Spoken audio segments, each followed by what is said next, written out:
Tadi sebelum kesini saya nonton TV, ada acara membersihkan karpet masjid di sungai. Jadi masjid lain sibuk dengan membersihkan lantai masjid, tapi Masjid Baitur Rahman membersihkan hati, karena lantainya udah bersih. Ala fil jasadi mudghah, ketahuilah di dalam badan kita ini ada satu gumpal, ada satu kepal, ada satu genggam. Idza salahat, kalau dia baik, salahal jasadu kulluh, seluruh anggota tubuh dari ujung rambut sampai ke ujung kakinya jadi baik.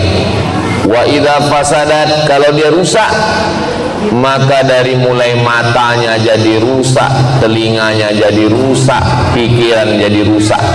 Kata Nabi, ala wahyal qalb, yang paling penting kita bersihkan itu adalah hati.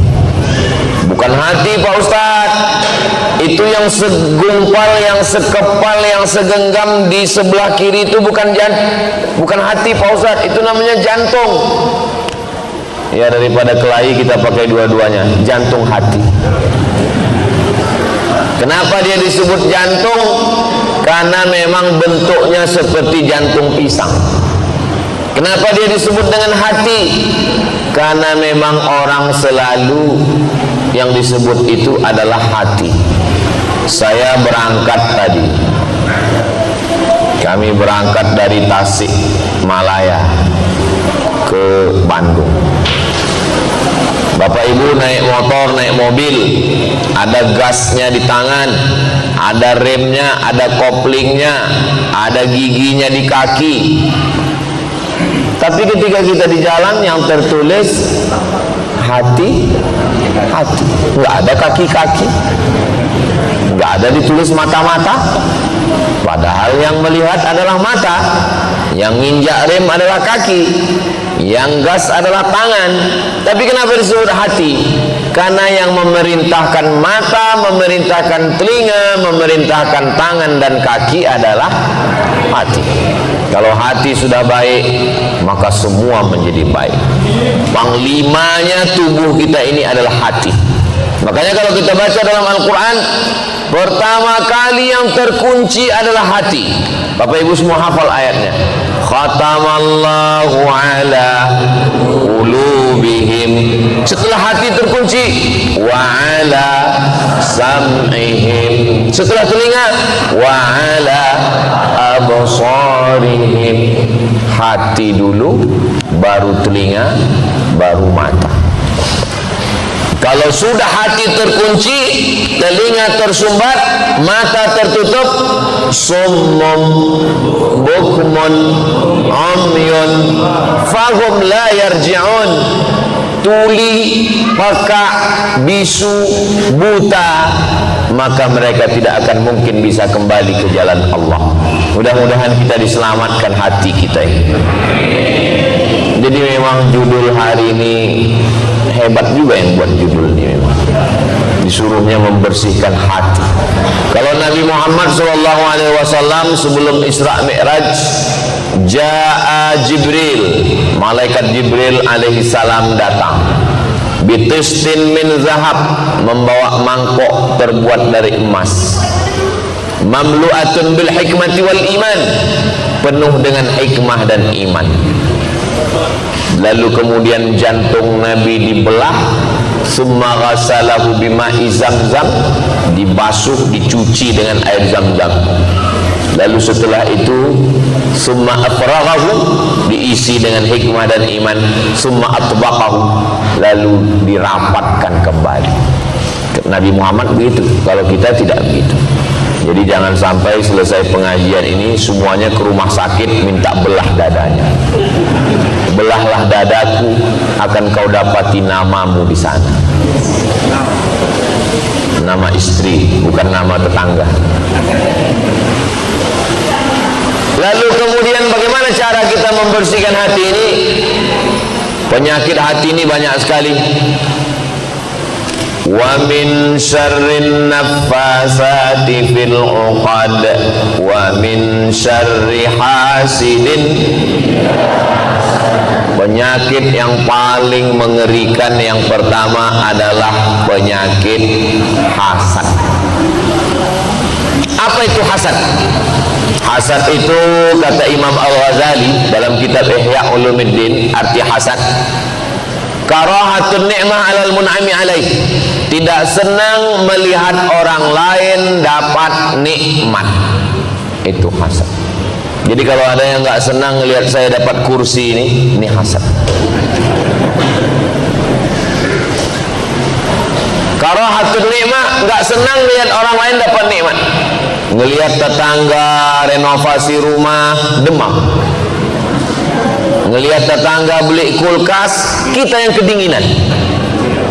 Ngelihat tetangga mobil baru, masuk ICU. Tapi kalau saya lihat ini masyarakat di daerah Yudhistira, iya itulah namanya. Ini kelihatannya jamaah Masjid Baitur Rahman ini orangnya hatinya bersih semua. Ustaz tahu dari mana? Dari wajahnya, dari senyumnya yang lepas. Seandainya jamaah ini orangnya busuk hati, dendam kesumat, hasad dengki, pasti wajahnya nggak bisa senyum cerah, tertahan senyum, dipancing ketawa dikit. Nah, kalau ada rasa nggak senang dalam hati kita ngelihat orang lain dapat nikmat, itu baru 50% kena penyakit hasad. Bagaimana cara melengkapinya jadi 100? Wa hubbu zawaliha, ingin supaya nikmat orang itu hilang. Pertama, nggak senang rumahnya bagus, nggak senang mobilnya baru, nggak senang istrinya cantik. Ada lagi yang lebih hebat, apa dia? Wa hubbu zawaliha, ingin supaya nikmat orang itu hilang. Rumahnya bagus, gimana supaya nikmatnya hilang? Ledakan bom. Mobilnya bagus, pasang paku supaya bocor. Maka dari hasad muncullah hasud.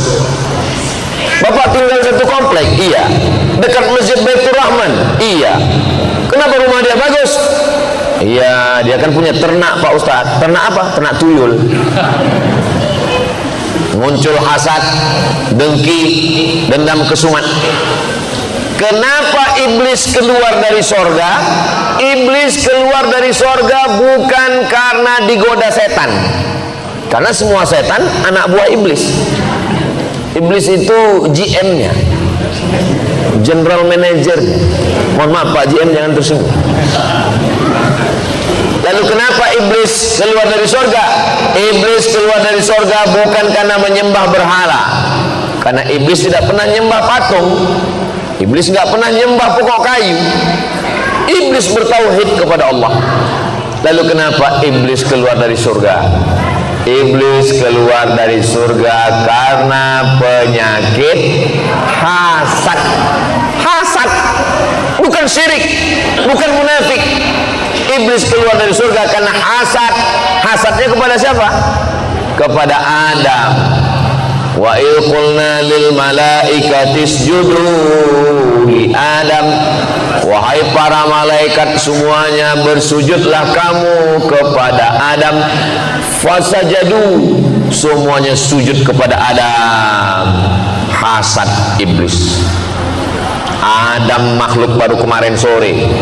Saya kata iblis sudah beribadah ribuan tahun. Iblis itu nama aslinya Azazil. Siapa namanya? Azazil. Beribadah 1000 tahun, naik langit pertama. Beribadah 1000 tahun, naik langit kedua. Beribadah 1000 tahun, naik langit ketiga. Beribadah 7000 tahun, naik langit ketujuh. Selevel dengan malaikat. Wah, ini langit ketujuh ini.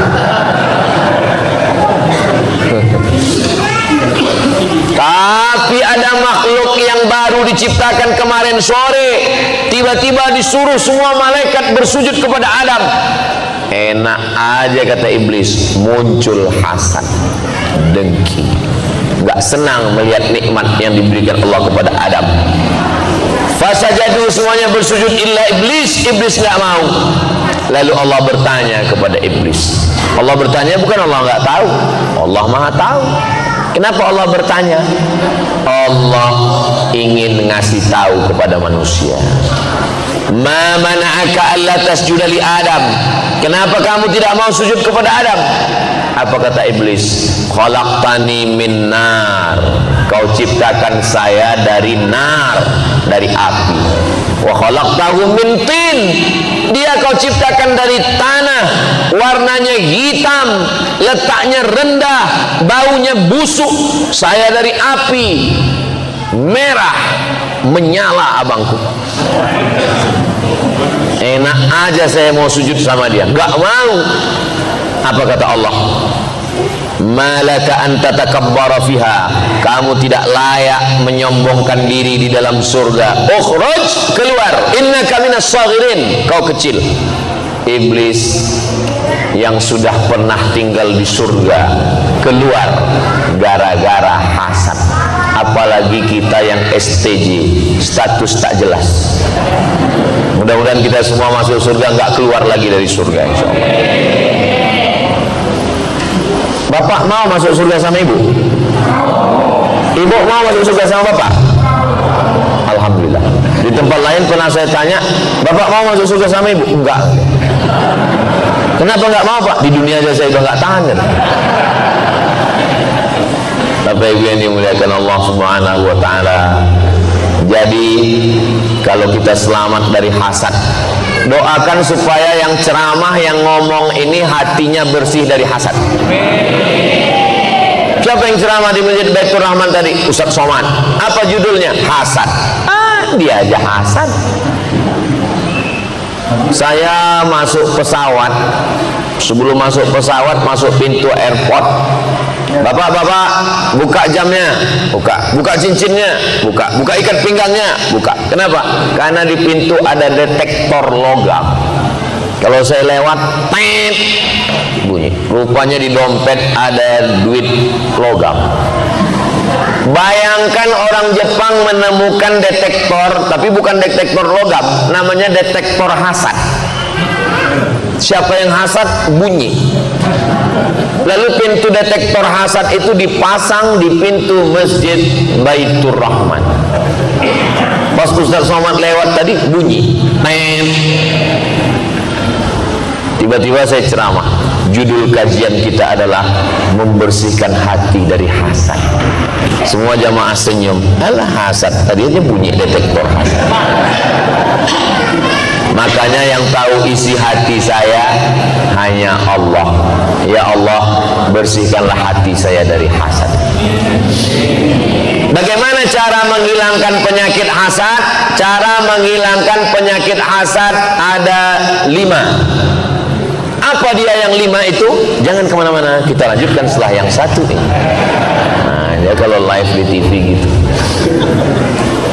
Cara menghilangkan penyakit hasad yang pertama adalah fahami bahaya hasad. Jangan minum teh manis. Nanti kalau minum teh manis kena diabetes meletus. Nanti kalau sudah kena diabetes, kalau ada luka diamputasi. Akhirnya orang takut minum teh manis. Betul? Makanya saya dikasih air putih. Ustaz Somad nih nyindir pengurus. Saya tadi di rumah Pak Haji sudah minum teh manis. Makanya kalau sayang sama Ustadz Qori kita, jangan kasih minum teh manis, karena beliau habis ngaji. A'udzubillahi minasyaitonirrajim. Tiba-tiba dikasih air teh panas gula, itu merusak pita suara. Jadi yang paling bagus adalah dikasih air yang paling ikhlas, yang tidak bercampur dengan apa-apa. Jadi cara yang pertama membersihkan hati dari hasad adalah bahwa kita fahami nikmat yang diberikan Allah kepada orang itu, yang memberikannya adalah Allah. Benci kepada nikmatnya berarti benci kepada yang memberi nikmat. Jadi kalau ada tetangga kita rumahnya bagus, alhamdulillah. Ada tetangga kita mobilnya bagus, alhamdulillah. Ada tetangga kita yang istrinya bagus, jangan bilang alhamdulillah, nanti dia cemburu. Alhamdulillah wa syukrulillah wala haula wala quwata illa billah. Ini anaknya ya? Iya. Alhamdulillah Pak Ustadz, anak saya hafal Quran. Alhamdulillah. Orang kalau hatinya bersih, ngomong alhamdulillahnya plong. Alhamdulillah. Itu rumah siapa? Rumah tetangga. Bagus ya? Alhamdulillah. Berarti marah. Makanya kita mesti ikhlas. Ini pembagian Allah. Pembagian Allah kepada manusia ini seperti ini. Ada yang tinggi, ada yang pendek, ada yang besar, ada yang kecil, ada yang hitam, ada yang putih. Wajah aja nggak sama. Ada yang glowing, ada yang pusing, ada yang mancung, ada yang pesek.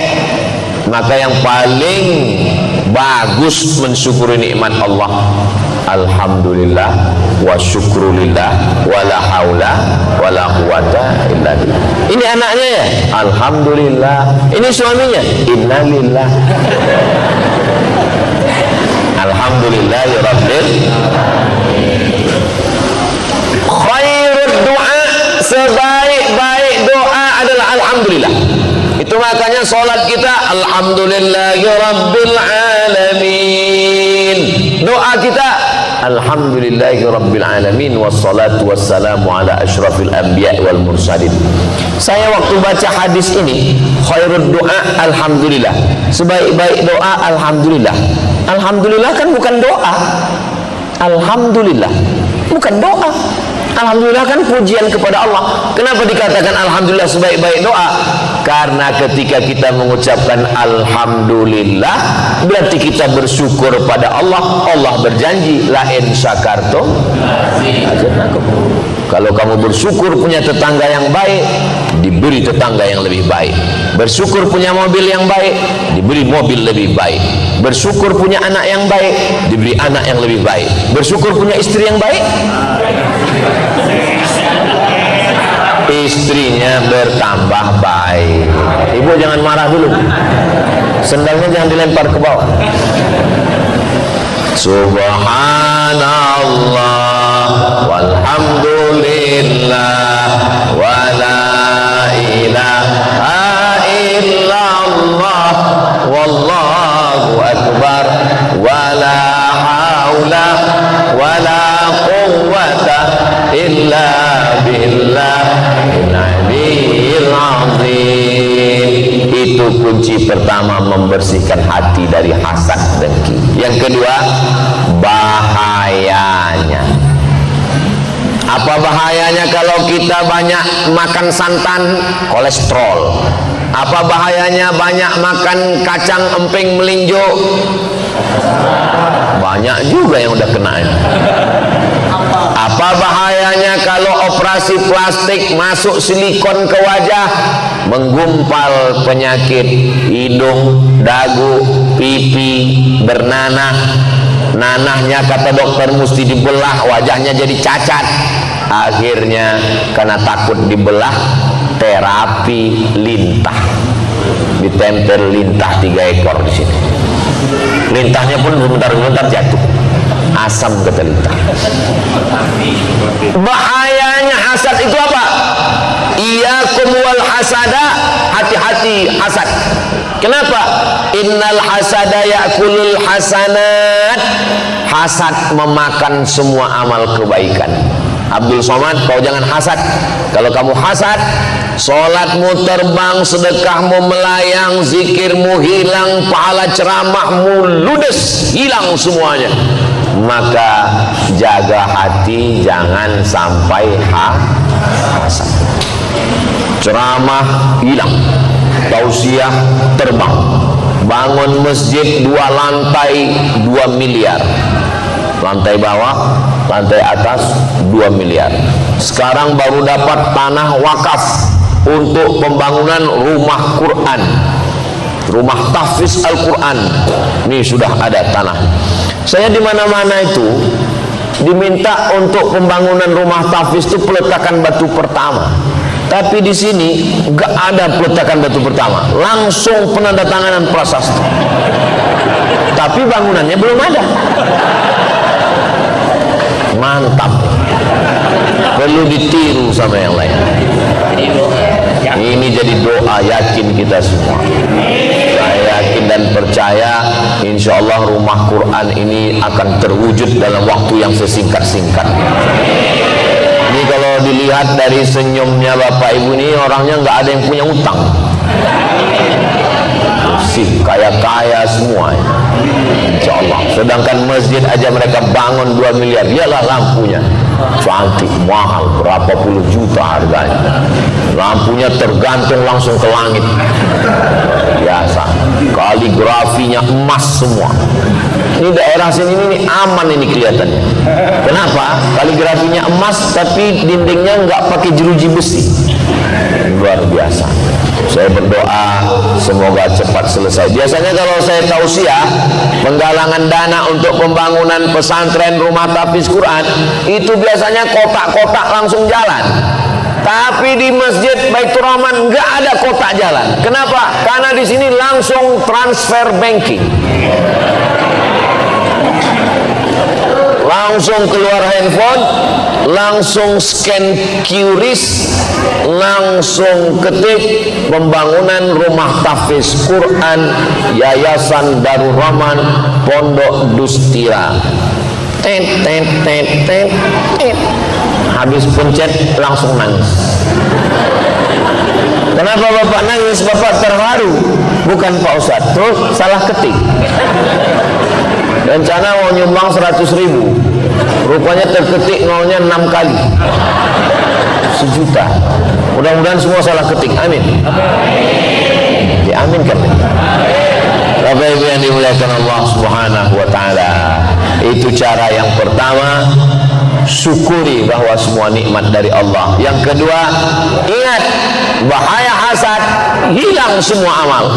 Yang ketiga, bagaimana supaya bersih dari hasad? Orang yang dapat nikmat itu kita doakan langsung datang. Hari Ahad biasanya banyak acara walimah nikah. Kamu datang ke acara pernikahan di Hotel Anu? Enggak datang Pak Ustadz. Kenapa? Sakit hati saya Pak Ustadz. Kenapa? Mestinya aku yang di sana. Kuatkan hatimu, datang ke sana, naik ke atas pentas, naik ke pelaminan, ucapkan doa. Barakallah lakuma wa baraka alaikuma wa jama'a bainakuma. Ada yang marah kayaknya. Acara apa? Acara akikah. Loh, saya udah nikah 10 tahun gak ada anak Pak Ustadz. Dia baru nikah kemarin Januari, Maret sudah lahir. Sakit hati, gak mau datang. Lawan, datang ke acara walimah. Doakan. Barakallahu laka fil mauhub wa syakartal wahib wa ruzikta birrahu wa balagha asyuddah. Tapi saya nggak hafal doanya Pak Ustadz. Nggak usah kuat-kuat, gerakkan aja mulut. Pak Haji nanti malam datang ke rumah ya, habis maghrib kita ada selamatan. Acara apa? Acara peresmian rumah saya yang baru renovasi 3 lantai yang keramiknya dari Itali itu loh. Sakitnya. Datang, langkahkan kaki. Bismillahirrahmanirrahim. La haula wala quwata illa billah. Selamat. Mudah-mudahan rumahnya berkah. Mudah-mudahan dari rumah ini lahir anak-anak yang soleh dan solehah. Mudah-mudahan Allah menurunkan rahmat di rumah ini. Jadikan rumah ini sebagai taman-taman Al-Quran. Begitu caranya. Doakan orangnya langsung. Anak kita sama-sama satu kampus, sama-sama kuliah. Anak dia 4 tahun selesai, anak kita sudah 14 semester gak selesai-selesai.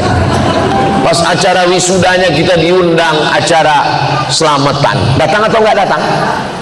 Datang.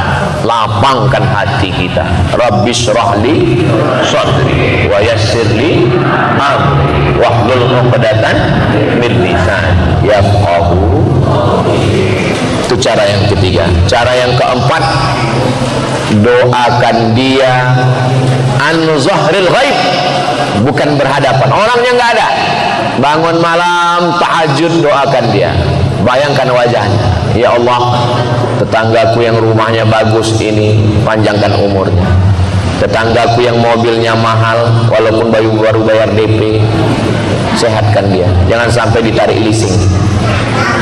Jangan doakan yang jelek-jelek. Ini kadang orang kalau hatinya hasad, doanya jelek, matikan dia ya Allah. Kalau bisa jangan langsung mati, buat stroke 6 bulan. Ketika kita doakan dia, orangnya nggak ada, apa kata malaikat? Amin, kabulkan doa orang ini. Walaka mislu, kamu dapat seperti yang engkau doakan. Jadi kalau kita doakan teman kita, kawan kita, sahabat kita, tetangga kita yang baik-baik, insya Allah kita juga dapat yang sama seperti yang kita doakan, insya Allah. Amin ya rabbal. Satu, yakini nikmat datang dari Allah, syukur. Dua, ingat azabnya kalau kita hasad, amal kita hilang. Tiga, doakan langsung di hadapan orangnya. Empat, doakan pas lagi orangnya nggak ada, pas lagi kita tahajud. Lima, doakan hati kita. Saya nggak bisa ngomong bahasa Arab Pak Ustadz, pakai bahasa Indonesia. Ya Allah, bersihkan hati saya dari penyakit hasad dengki ya Allah. Tapi kalau berdoanya di masjid jangan kuat-kuat. Kalau di rumah boleh, kalau di masjid, ya Allah, hati saya hasad. Nanti dengar kawan, sama siapa? Apakah Ustadz Somad itu hatinya sudah bersih dari hasad? Belum. Selama hayat di kandung badan, selama jantung masih berdetak, selama nafas masih berhembus, selama darah masih mengalir, setan terus berbisik. Alladzi waswisu fi sudurin nas minal jinnati. Kapan setan berhenti? Kabarnya setan udah pensiun Pak Ustadz? Belum.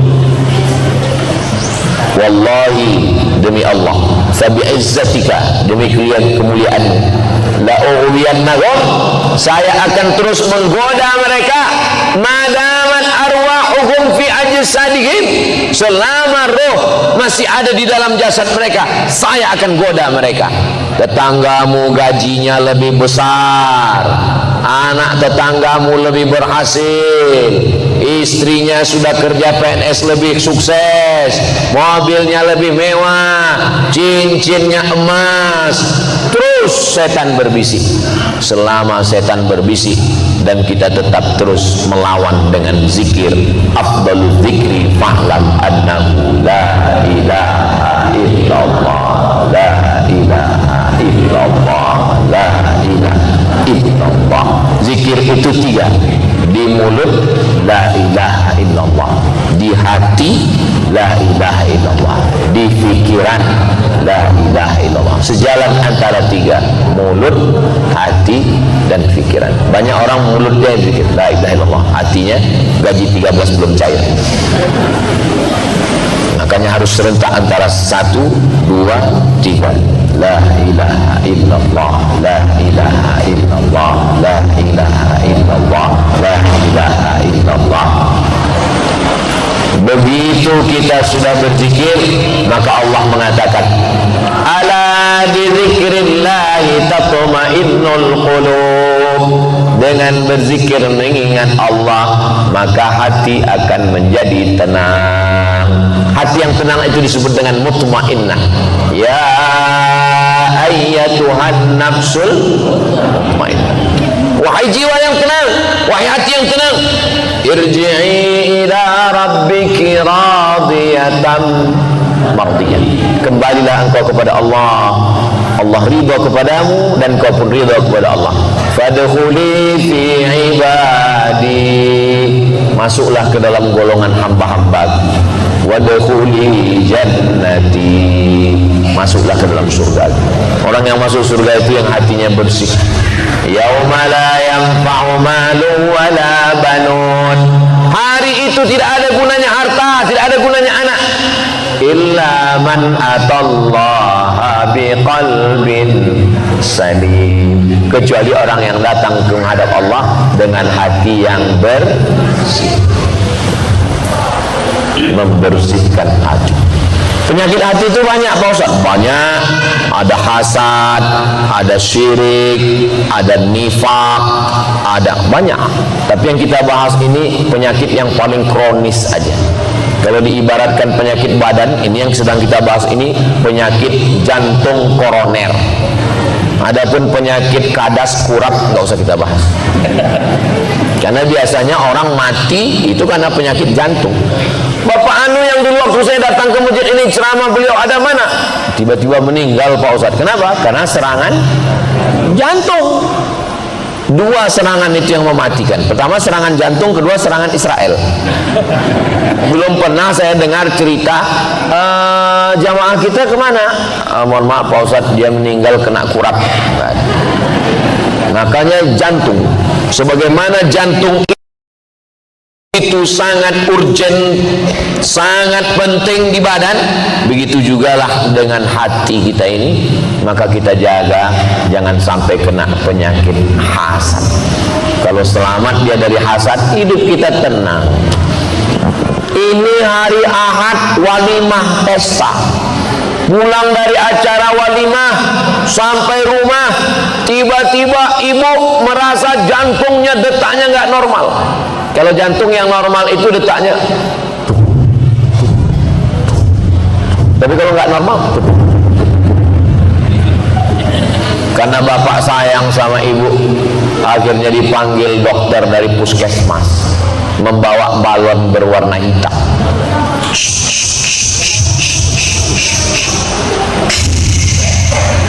Jangan jauh-jauh dari rumah ya Bu. Kenapa? Ini tensinya 180/150. Jangan jauh-jauh. Kenapa jangan jauh-jauh? Susah ngurus jenazahnya. Tadi ada makan daging kambing? Enggak ada. Makan soto kambing? Enggak ada. Makan sate kambing? Enggak ada. Makan gulai kambing? Enggak ada. Ternyata bukan salah kamu. Salah jadi mana? Waktu kondangan tadi ada teman gelangnya besar betul.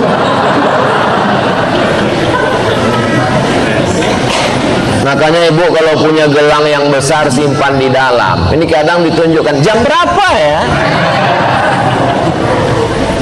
Pulang kita Pak. Enggak semua orang di sekitar kita itu hatinya bersih. Iya kalau dia kaget meninggal. Kalau dia kedukun, disantetnya kita. Dari hasad muncul hasud, dari hasad muncul santet, dari hasad muncul ain, dari hasad muncul KPK. Sakit hati, ngadu ke KPK, ngadu ke BPK, ngadu ke Inspektorat Jenderal, ngadu ke polisi, ngadu ke Propam. Kemana-mana itu perginya. Cinta ditolak, dukun. Banyak juga yang pernah ke dukun itu. Jadi kuncinya dunia ini kalau mau aman, bersihkan hati dari hasad. Insya Allah kita semua ini bulan suci Ramadan ini pakaian udah bersih, lantai karpet masjid sudah bersih, lingkungan sudah bersih. Tapi yang paling penting adalah hati. Tapi jangan dibalik, jangan dibalik. Jangan sampai besok pagi bapak masuk kantor nggak mandi. Sampai di kantor, sampai di ruko, sampai tempat kerja ditanya, itu tahi matamu sebesar bakso, kamu nggak mandi? Allah hanya melihat hati kita. Innallaha la yanzuru ila ajsamikum.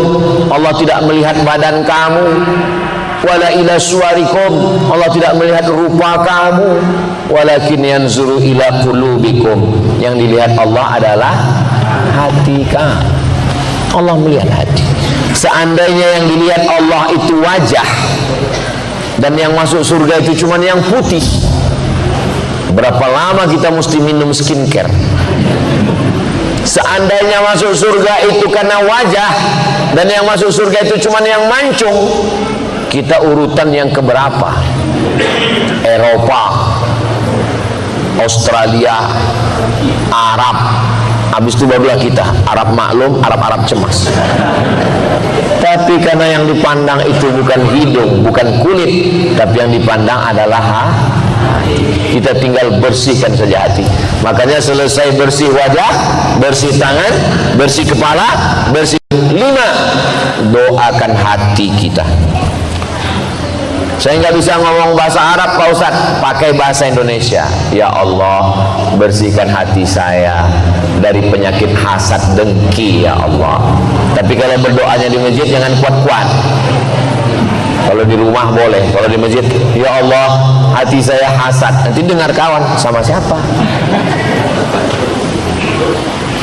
Apakah Ustaz Somad itu hatinya sudah bersih dari hasad? Belum. Selama hayat dikandung badan, selama jantung masih berdetak, selama nafas masih berhembus, selama darah masih mengalir, setan terus berbisik. Alladzi yuwaswisu fi sudurin nas minal jinnati. Kapan setan berhenti? Kabarnya setan udah pensiun Pak Ustaz? Belum. Wallahi, demi Allah, fabi'izzatika, demi kemuliaan, la ughwiyannahum, saya akan terus menggoda mereka, madaman arwahuhum fi ajsadihim, selama roh masih ada di dalam jasad mereka, saya akan goda mereka. Tetanggamu gajinya lebih besar, anak tetanggamu lebih berhasil, istrinya sudah kerja PNS lebih sukses, mobilnya lebih mewah, cincinnya emas. Terus setan berbisik. Selama setan berbisik dan kita tetap terus melawan dengan zikir, afdal zikri fa'lam annahu la ilaha illallah, la ilaha illallah, la ilaha illallah. Zikir itu 3, di mulut la ilaha illallah, di hati la ilaha illallah, di pikiran la ilaha illallah. Sejalan antara 3, mulut, hati, dan pikiran. Banyak orang mulutnya zikir la ilaha illallah, hatinya gaji 13 belum cair. Makanya harus serentak antara 1, 2, 3.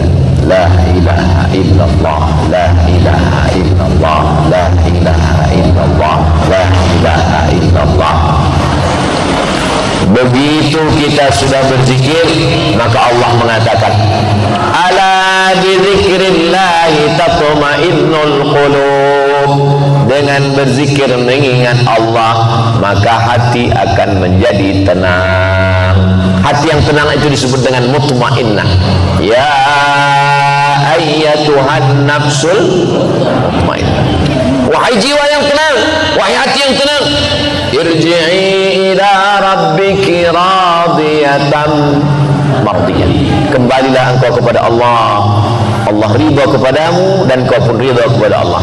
Fadkhuli fi ibadi, masuklah ke dalam golongan hamba-hambaku. Wadkhuli jannati, masuklah ke dalam surga. Orang yang masuk surga itu yang hatinya bersih. Yauma la yanfa'u malun wala banun. Hari itu tidak ada gunanya harta, tidak ada gunanya anak. Illa man atallaha biqalbin salim, kecuali orang yang datang menghadap Allah dengan hati yang bersih. Membersihkan hati. Penyakit hati itu banyak Pak Ustaz. Banyak. Ada hasad, ada syirik, ada nifak, ada banyak. Tapi yang kita bahas ini penyakit yang paling kronis aja. Kalau diibaratkan penyakit badan, ini yang sedang kita bahas ini penyakit jantung koroner. Adapun penyakit kadas kurap nggak usah kita bahas. Karena biasanya orang mati itu karena penyakit jantung. Bapak Anu yang dulu waktu saya datang ke masjid ini ceramah, beliau ada mana? Tiba-tiba meninggal Pak Ustadz. Kenapa? Karena serangan jantung. Dua serangan itu yang mematikan. Pertama serangan jantung, kedua serangan Israel. Belum pernah saya dengar cerita jamaah kita kemana. Mohon maaf Pak Ustadz, dia meninggal kena kurap. Makanya jantung, sebagaimana jantung itu sangat urgent, sangat penting di badan, begitu jugalah dengan hati kita ini. Maka kita jaga jangan sampai kena penyakit hasad. Kalau selamat dia dari hasad, hidup kita tenang. Ini hari Ahad, walimah pesta. Pulang dari acara walimah sampai rumah, tiba-tiba ibu merasa jantungnya detaknya nggak normal. Kalau jantung yang normal itu detaknya, tapi kalau nggak normal, karena bapak sayang sama ibu, akhirnya dipanggil dokter dari puskesmas, membawa balon berwarna hitam.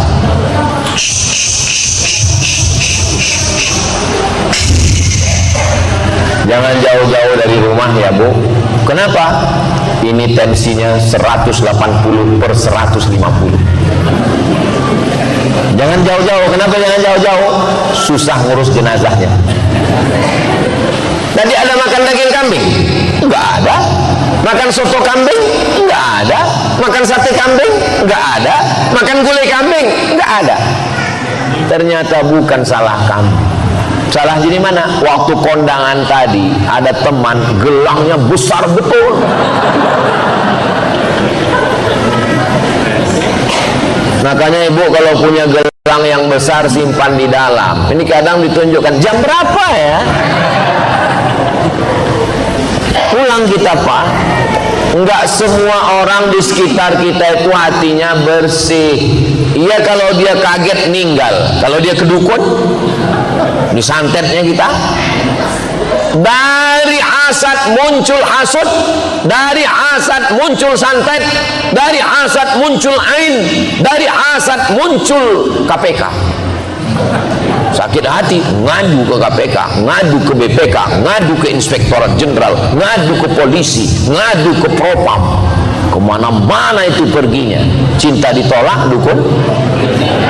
Banyak juga yang pernah ke dukun ini. Jadi kuncinya dunia ini kalau mau aman, bersihkan hati dari hasad. Insya Allah kita semua ini bulan suci Ramadan ini pakaian udah bersih, lantai karpet masjid sudah bersih, lingkungan sudah bersih. Tapi yang paling penting adalah hati. Tapi jangan dibalik, jangan dibalik. Jangan sampai besok pagi bapak masuk kantor nggak mandi. Sampai di kantor, sampai di ruko, sampai tempat kerja ditanya, itu tai matamu sebesar bakso, kamu nggak mandi? Allah hanya melihat hati kita. Innallaha la yanzuru ila ajsamikum. Allah tidak melihat badan kamu. Wala ila suwarikum. Allah tidak melihat rupa kamu. Walakin yanzuru ila qulubikum. Yang dilihat Allah adalah hati kamu. Allah melihat hati. Seandainya yang dilihat Allah itu wajah, dan yang masuk surga itu cuma yang putih, berapa lama kita mesti minum skincare? Seandainya masuk surga itu karena wajah, dan yang masuk surga itu cuma yang mancung, kita urutan yang keberapa? Eropa, Australia, Arab. Habis itu barulah kita Arab maklum, Arab cemas. Tapi karena yang dipandang itu bukan hidung, bukan kulit, tapi yang dipandang adalah hati. Kita tinggal bersihkan saja hati. Makanya selesai bersih wajah, bersih tangan, bersih kepala, bersih telinga, bersih kaki, terakhir bersihkan hati. Asyhadu an la ilaha illallah syarikalah wa asyhadu anna muhammadan abduhu wa rasuluh. Allahumma ja'alni minat tawwabin wa ja'alni minal mutatahhirin waj'alni min ibadikas sholihin. Subhanallah walhamdulillah wa la ilaha illallah wallahu akbar wa la haula wa la quwwata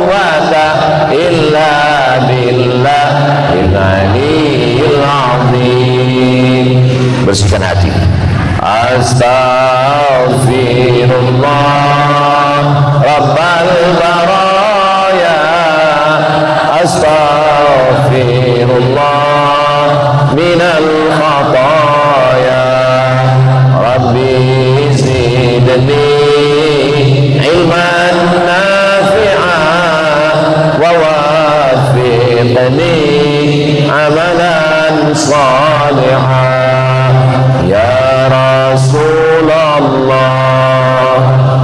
salamun alaik, ya rafi'as sya'ni wad daraji, atfatan yaji ratal alami, ya uhailal judi wal karami, ya uhailal judi wal karami.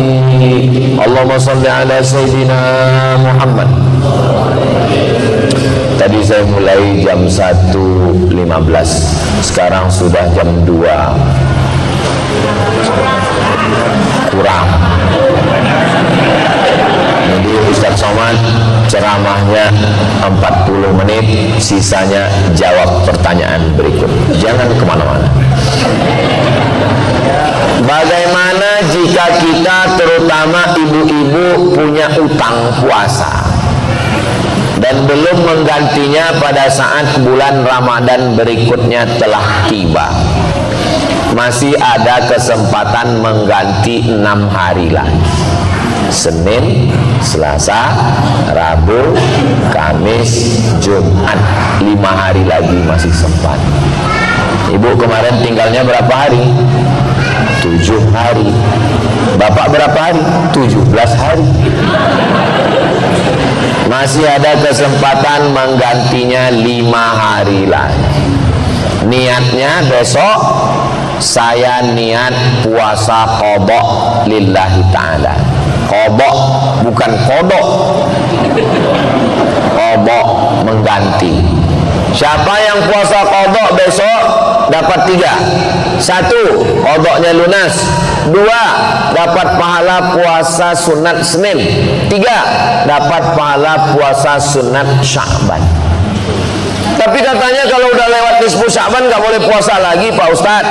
Hadisnya sahih. Idzan tasafa Sya'ban fala tasumu. Kalau sudah lewat nisfu Sya'ban nggak boleh puasa lagi. Bagi yang nggak biasa puasa sunat, nggak boleh. Tiba-tiba besok puasa sunat. Mama nggak masak hari ini, kita puasa sunat, Pak. Tapi kita sebelumnya nggak boleh, nggak pernah puasa. Ya kita hijrah habis ceramah Ustaz Somad kemarin, nggak boleh, karena sebelumnya nggak terbiasa puasa sunat. Tapi bagi yang terbiasa boleh, dan yang boleh adalah puasa ganti. Nah, yang bisa digantikan cuma 5, Pak Ustadz. Senin, Selasa, Rabu, Kamis, Jumat. Sementara utang saya 7. Ada 2 hari lagi yang belum. Ramadan tahun lalu belum dibayar sampai Ramadan sekarang.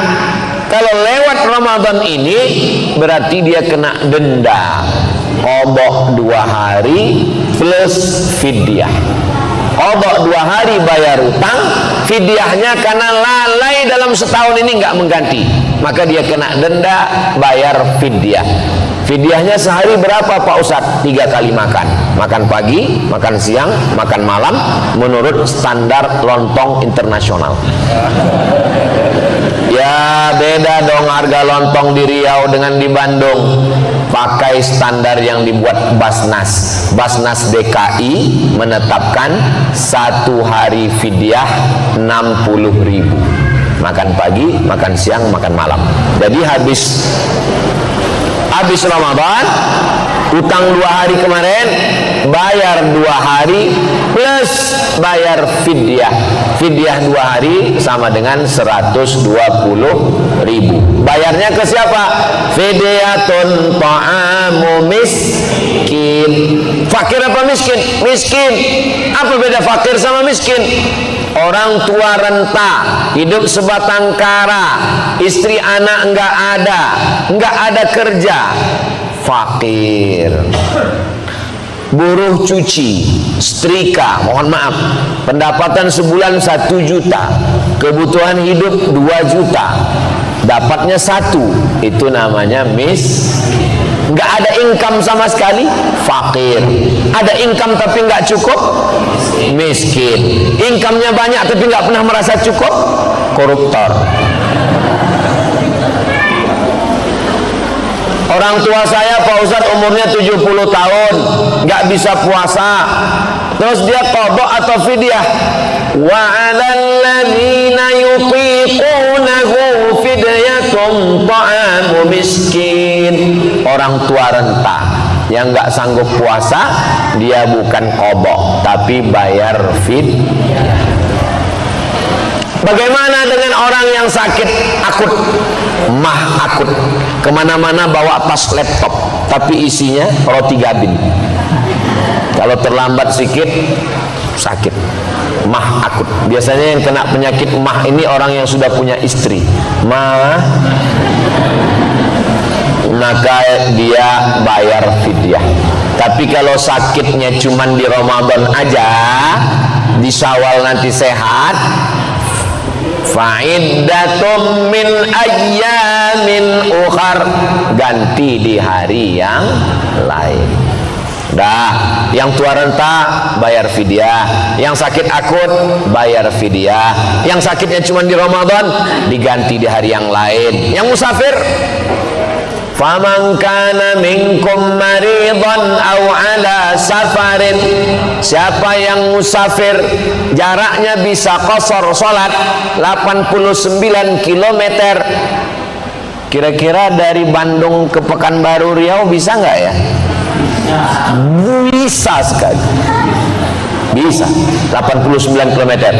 Maka boleh dia nggak puasa, nanti diganti di hari yang lain. Bagaimana dengan ibu yang mengandung dan menyusui? Ibu yang mengandung anak dan menyusukan anak, kalau dia tidak puasa karena dirinya, dia nggak puasa karena dirinya, maka dia qadha di hari yang lain. Nanti setelah anaknya umur 3 tahun, 4 tahun, udah bisa puasa. Istri saya suruh puasa, udah bisa puasa. Tahun pertama mengandung, tahun kedua menyusukan anak, tahun ketiga menyusukan anak, tahun keempat adiknya muncul. Anak ibu berapa? 12 Pak Ustaz. Nanti besarkan, catat aja dulu utang, catat. Nanti setelah anak umur 5 tahun sudah bisa ganti. Itu kelihatannya udah banyak kelihatannya. Kalau dilaksanakan tertib dikit. Cara qadhanya begini: Senin Kemis, Senin Kemis, Senin Kemis, Senin Kemis. 1 bulan berapa hari? 8. 10 bulan 80 hari. 11 bulan 88 hari. Tambah 2 hari 90. Badan sehat, selamat dari kolesterol, selamat dari racun pestisida, badan fit, dan irit uang belanja. Jadi bagus ibu qadha. Saya kalau tentang masalah qadha ini selalu ibu, karena ibu mengandung, ibu menyusukan anak. Tapi kadang bapak-bapak pun puasanya lebih banyak tinggal daripada ibu-ibu. Itulah untungnya kalau punya suami yang baik. Dia akan ingatkan ibu, mama, puasa kamu sudah diqadha atau belum? Tapi kalau dapat suami Fir'aun, mudah-mudahan cepat tenggelam di Laut Merah. Jangan diaminkan, nanti mati betulan. Bapak, adik-adik, laki-laki, kalian nanti punya istri perempuan, maka kalian suruh dia mengqadha puasa. Jangan sampai kalian marah kalau istrimu puasa. Apa ini puasa-puasa? Apa ini puasa? Istrinya nggak berani ngelawan. Kalau istrinya berani ngelawan, aku ini puasa karena menghamilkan anakmu. Coba kau letakkan di tabung 3 kilo. Apa hukum minum obat pencegah haid agar puasanya bisa penuh? pil pencegah haid hanya difatwakan ulama untuk pergi haji dan umrah. Nunggu haji 30 tahun sampai di Makkah mau tawaf nggak bisa, maka daruratnya tingkat tinggi. Dia pergi ke dokter, dokter kasih obat pencegah haid supaya ketika sampai di Makkah dia bisa tawaf, habis tawaf sa'i, habis itu tahallul. Tanggal 8 pergi ke Mina, tanggal 9 ke Arafah, tanggal 10 ke Musdalifah ke Mina, melontar jumrah ula wusta Aqabah, kembali tanggal 12 ke Makkah tawaf ifadah, sa'i tahallul, selesai. Karena nunggunya 30 tahun. Tapi untuk Ramadan ulama tidak memberikan dispensasi untuk makan pil penahan haid. Begitu kata guru-guru kami di Mesir, karena daruratnya tidak tingkat tinggi. Jadi biarkan saja normal, maaf darah kotornya biarkan keluar, nanti habis Ramadan diganti. Nggak banyak, cuman 7 hari, 1 bulan puasa Senin Kamis selesai. Nggak banyak itu, insya Allah. Mudah-mudahan nanti di bulan Syawal ada namanya puasa 6. Man shoma Ramadan, siapa yang puasa Ramadan, summa atsba'ahu sittan min Syawal, diiringi puasa 6 hari di bulan Syawal, kana kasyamid dahri, dapat pahala seperti puasa sepanjang tahun. Nanti pada saat bulan Syawal niatnya niat qadha. Kata Imam Zakaria Al-Ansari dari kalangan mazhab Syafi'i. Nanti Bapak Ibu panjang umur, sehat badan, ziarah ke makam Imam Syafi'i di Kairo, Mesir. Amin. Nanti kita berangkat umroh bersama, ongkos tanggung masing-masing. Ziarah ke makam Imam Syafi'i, di sampingnya ada makam Imam Zakaria Al-Ansari. Imam Zakaria Al-Ansari berfatwa, dikutip pendapatnya oleh Syekh Atiyah Soqar dalam kitab Fatawa Al-Azhar, orang yang puasa qadha 6 hari di bulan Syawal otomatis dapat pahala puasa sunat Syawal, tapi niatnya niat qadha. Kertas terakhir ini, jamaah ini serius sekali, diketik, di print. Bayangkan kalau saya tidak jawab, didoakannya saya mati disambar geledek.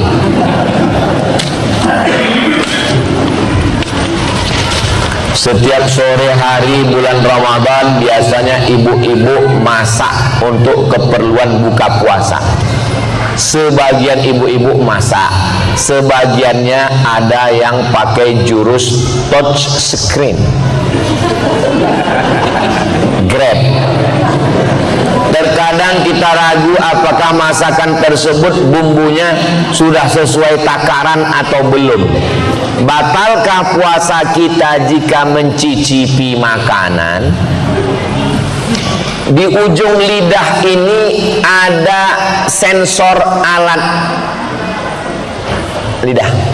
Jadi ketika kita letakkan terasa dia asam, asin, pedas. Setelah itu dia dimuntahkan lagi, nggak sampai ke dalam. Maka menurut ulama boleh, tapi saya tidak mengamalkan karena saya takut masuk dia ke dalam.